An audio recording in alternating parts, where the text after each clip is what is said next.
Kasus perbuatan tidak menyenangkan yang dialami asisten rumah tangga asal Indonesia, Zailis di Batu Chavez, Kuala Lumpur, menjadi tes keseriusan pemerintah Malaysia menjalankan nota kesepahaman atau MOU dengan Indonesia, kata Duta Besar Republik Indonesia di Kuala Lumpur, Hermono. Kami tidak ingin juga kasus ini seperti kasus-kasus sebelumnya. Banyak ketidakadilan yang dialami oleh teman kita pekerja migran yang berada di Malaysia. Katanya saat ditanya apakah kasus tersebut bisa mempengaruhi MOU penempatan dan pelindungan pekerja migran Indonesia sektor domestik di Malaysia. Ada staf khusus Perdana Menteri yang menghubungi saya. Dia jamin sih ini akan diselesaikan secara hukum. Nggak peduli siapa dia. Dia juga tahu kalau si majikan laki-laki ini adalah polisi di Malaysia, kata Hermono kepada Antara di KBRI Kuala Lumpur, Senin tanggal 5 September 2022. Hal ini mengingatkan banyak kasus sebelumnya, seperti yang dialami Adelina Lisau dari NTT atau kasus pekerja migran Indonesia lainnya yang tidak dibayar gajinya, yang masuk pengadilan tetapi kalah. Indonesia sudah menandatangani MOU yang tujuannya adalah kasus-kasus penyiksaan, pelanggaran terhadap hak-hak PMI, sektor domestik ini bisa dicegah. Nah, sekarang terjadi lagi kasus seperti ini. Kita akan melihat kesungguhan pemerintah Malaysia untuk mengatasi masalah ini, ujarnya.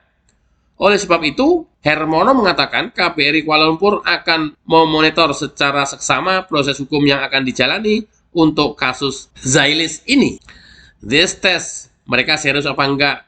Karena mereka sudah kasih komitmen pada Indonesia, termasuk kepada Menlu kita. Kasus ini akan diprioritaskan, ujarnya. Menurut Hermono, kasus Zailis ini yang parah sejak MOU ditandatangani pada tanggal 1 April kemarin, akan tetapi di luar itu KBRI juga menerima laporan kasus-kasus yang lebih ringan.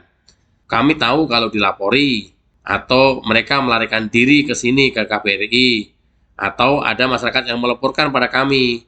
Di luar sana bisa saja banyak terjadi, tetapi mereka tidak punya kemampuan melapor karena selalu di dalam rumah, kata dia. Zailis dalam keadaan luka dan trauma berhasil melarikan diri dari rumah majikannya pada tanggal 30 Agustus 2022. Dia dibantu oleh warga lain yang kebetulan melihatnya sebelum dibawa ke kantor polisi untuk membuat laporan. Saat ini dia berada dalam rumah perlindungan setelah menjalani perawatan di Rumah Sakit Selayang.